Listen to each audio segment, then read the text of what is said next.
Everyone. So, on the last class, we have discussed about the nutritional classification of microorganisms based on energy and electron sources. Okay. So, today we'll discuss about the nutritional classification of microorganisms based on carbon source. Okay. As we all know, the carbon is a very important element for all organisms for synthesizing cell components for various metabolic activities. Okay, so they require at least a small amount of carbon dioxide for various metabolic activities. Okay, so based on the carbon source, the microorganisms are classified as autotrophs and heterotrophs. Okay, so based on the carbon source requirement, microorganisms are classified as autotrophs and heterotrophs.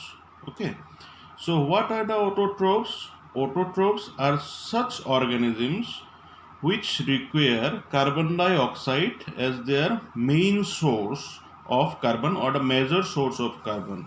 Okay, fine.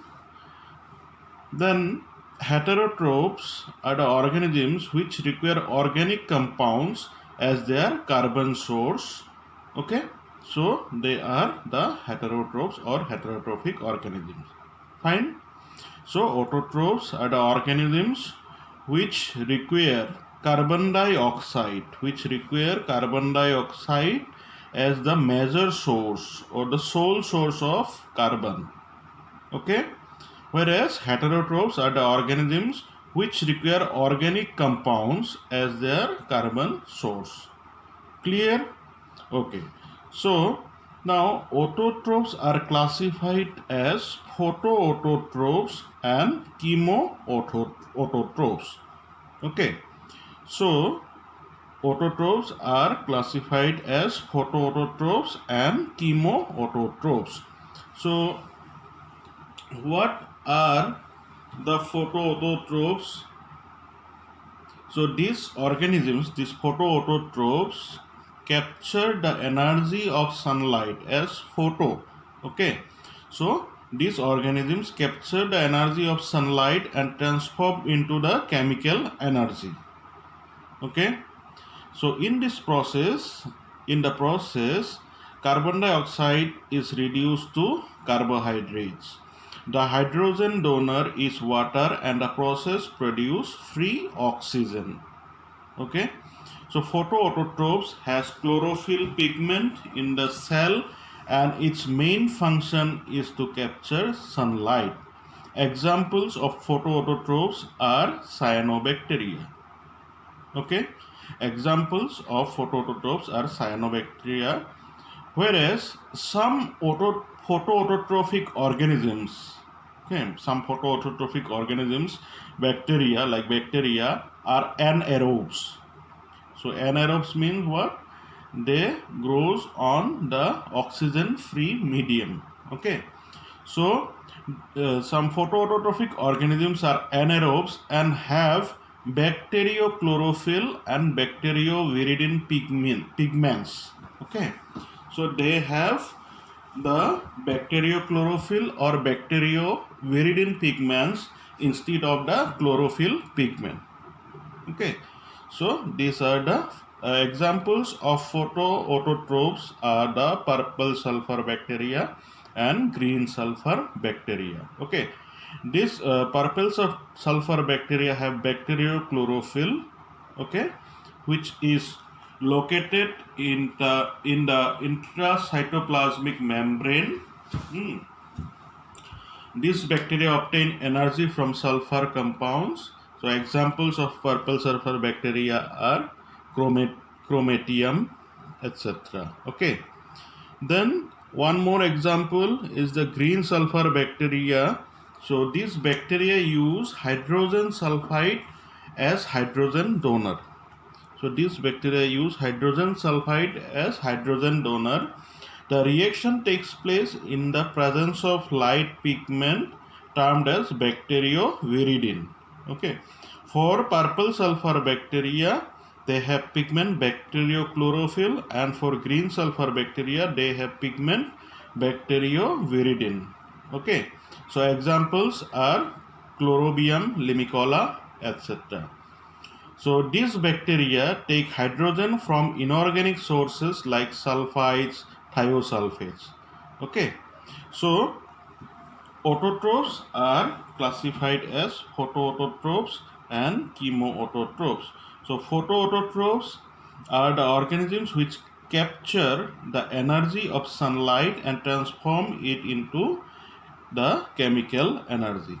Okay, which capture the sunlight and they transform it into the chemical energy, and in the process the carbon dioxide is reduced to carbohydrates. Okay, so hydrogen donor is water and the process produce free oxygen. Okay, photoautotroph has chlorophyll, and whereas some bacteria like anaerobes have the light pigment like bacteriochlorophyll and bacterioviridin pigments. Clear? So examples of photoautotrophs are purple sulfur bacteria and green sulfur bacteria. Purple sulfur bacteria have the pigment bacteriochlorophyll, whereas green sulfur bacteria has the pigment bacterioviridin. Clear? Fine. So now come to chemoautotrophs. So what are the chemoautotrophs? So chemoautotrophs are organisms which do not require light. Here photoautotrophs require light, but chemoautotrophs don't require light. Okay, and pigment also for their nutrition. Okay, so these organisms oxidize certain inorganic substances. So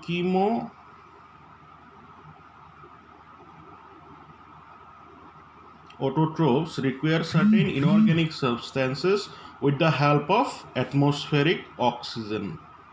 Okay, this reaction releases the energy which is used to drive the synthetic process of the cell. Clear? Okay, so chemoautotrophs do not require light. Chemoautotrophs do not require light and pigment. So what they do, these organisms oxidize certain inorganic substances with the help of atmospheric oxygen. This reaction releases the energy which is used to drive the synthetic process of the cell. Clear? So photoautotrophs require light. Okay, so photoautotrophs require light, whereas the chemoautotrophs do not require light. Photoautotrophs require the pigments, but chemoautotrophs do not require the pigments. Here the inorganic substances are oxidized with the help of atmospheric oxygen. Clear? Okay, so examples of chemoautotrophs are sulfur bacteria, hydrogen bacteria, iron bacteria, methane bacteria, nitrifying bacteria, carbon bacteria, etc. Okay, clear? So autotrophs are classified as photoautotrophs and chemoautotrophs. Okay, now come to heterotrophs. Okay, so what are the heterotrophs? So heterotrophs are such organisms which obtain their ready-made food from organic substances.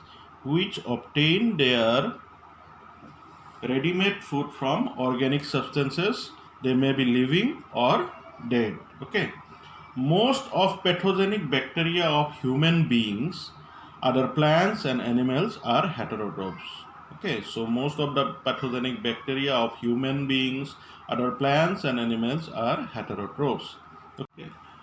Some heterotrophs have simple nutritional requirements, while some of them require large amount of vitamin and other growth promoting substances. Okay, so such organisms are called as fastidious heterotrophs. So they require large amount of vitamin and other growth promoting substances. So they are called as fastidious heterotrophs. So mainly heterotrophs are of two types. They are called as photoheterotrophs and chemoheterotrophs. Okay. So photoheterotrophs, as the name indicates, photo means light. So these organisms can utilize light energy but cannot use carbon dioxide as their sole source of carbon. Okay, so photoheterotrophs can utilize light energy. Photoheterotrophs can utilize light energy but cannot utilize carbon dioxide as their sole source of carbon. Okay, so they obtain energy from organic compounds. So they obtain energy from organic compounds to satisfy their carbon and electron requirements. Okay, so bacteriochlorophyll pigment is found in photoheterotrophic bacteria. Example, purple non-sulfur bacteria. Okay, so example of photoheterotroph are purple non-sulfur bacteria. Clear? So photoheterotrophs, they utilize light energy but cannot use carbon dioxide as their sole source of carbon. They obtain energy from organic compounds. They obtain energy from organic compounds to satisfy their carbon and electron requirement. Okay, examples of photoheterotrophs are purple non-sulfur bacteria. Okay. Now come to chemoheterotroph. So chemoheterotrophs obtain both carbon and energy from organic compounds. Both carbon and energy from organic compounds such as carbohydrates, lipids and proteins. Okay. So chemoheterotrophs obtain both carbon and energy from organic compounds such as carbohydrates, lipids and proteins. Okay. There are three main categories that differ in how chemoheterotrophs obtain their organic nutrients. Okay. So these are saprophytic organisms, parasitic organisms and symbiotic organisms. Okay. So the three main categories that differ in how chemoheterotrophs obtain their organic nutrients. Okay, how they obtain their organic nutrients. So they are saprophytic organisms, parasitic organisms, and symbiotic organisms. So saprophytic organisms, as you people know, saprophytic organisms obtain their food from the dead and organic decaying matter. Okay, saprophytic organisms, they obtain their food from dead and organic decaying matter such as leaves, fruits, vegetables, meats, animal feces, leather, humus, etc. Okay, so these organisms secrete enzymes to digest the food and absorb it. Okay, the enzymes secreted to break down the complex compound such as carbohydrate and protein into simpler soluble compounds which are easily absorbed. So examples of saprophytic organisms are like Bacillus mycoides, okay, etc. Fine. Then come to parasitic. So saprophytic, clear. So saprophytic organisms obtain their food from dead and organic decaying matter such as leaves, fruits, vegetables, meat, animal, feces, leather and humus, etc. Okay. So come to parasitic organisms. So parasitic organisms obtain their nutrition from the tissues of the host on which they grow. Okay. So they obtain their nutrition from the tissues of the host on which they grow. Okay. So here saprophytic were the dead and decaying matter. Okay. But here the organisms obtain the nutrition from the tissues of the host on which they grow. Okay, they may be harmless or may cause serious diseases. Okay, parasitic organisms which cause various diseases in plants and animals are known as pathogens. So which parasites that can cause various diseases in plants and animals, they are called as the pathogens. Okay, so examples of parasites are Bacillus tuberculosis. So Bacillus tuberculosis is a human pathogen. Okay, so they can cause tuberculosis. Clear? Okay, next come to symbiotic organisms. So symbiotic organisms are organisms which live in close association with other organisms. Okay, symbiotic organisms are such organisms which they live in close association with other organisms. Okay, so they are beneficial to the organisms. Okay, the common examples of the symbiotic organisms are Rhizobium species. As you know, the Rhizobium species helps in the nitrogen fixation in the soil. Okay, so these bacteria live inside the roots of the leguminous plants and fix the free atmospheric nitrogen into nitrogenous compounds which are utilized by plants. In return, the plant provides nutrients and protection to the bacteria. So these are the classification. So clear?